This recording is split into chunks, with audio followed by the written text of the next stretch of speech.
एक समय की बात है, एक गांव में एक लकड़हारा रहता था जो कि जंगल से लकड़ियों को काट कर उन्हें बाजार में बेचकर पैसे कमाता था।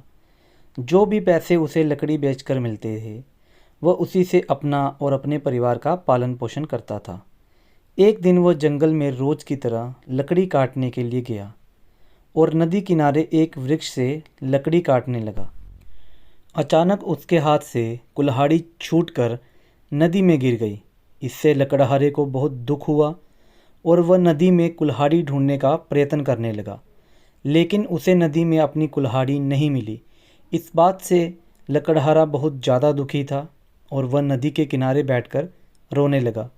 जब वह नदी किनारे रो रहा था तो लकड़हारे की आवाज़ सुनकर नदी से भगवान प्रकट हुए।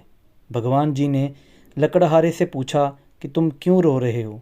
इस पर लकड़हारे ने शुरू से अंत की पूरी कहानी भगवान जी को सुनाई। लकड़हारे की कहानी सुनकर भगवान जी को उस पर दया आ गई और उन्होंने लकड़हारे की मेहनत को देखते हुए उसकी मदद करने की योजना बनाई।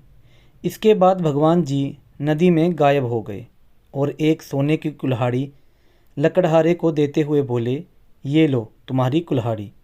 सोने की कुल्हाड़ी देखकर लकड़हारा बोला कि हे भगवान, ये कुल्हाड़ी मेरी नहीं है।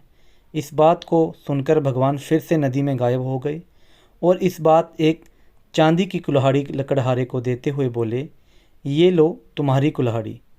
इस बार भी लकड़हारे ने यही कहा कि ये कुल्हाड़ी मेरी नहीं है और मुझे सिर्फ मेरी कुल्हाड़ी ही चाहिए।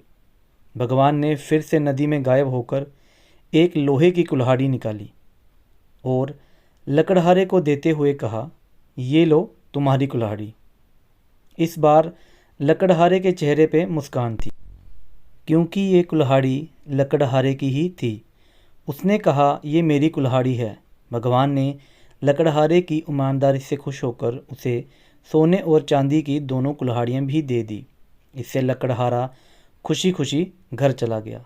सीख: हमें हमेशा अपनी ईमानदारी पर ही रहना चाहिए, क्योंकि जीवन में ईमानदार व्यक्ति को कोई भी नहीं हरा सकता। दोस्तों, ये वीडियो आपको कैसी लगी कमेंट सेक्शन में ज़रूर बताना।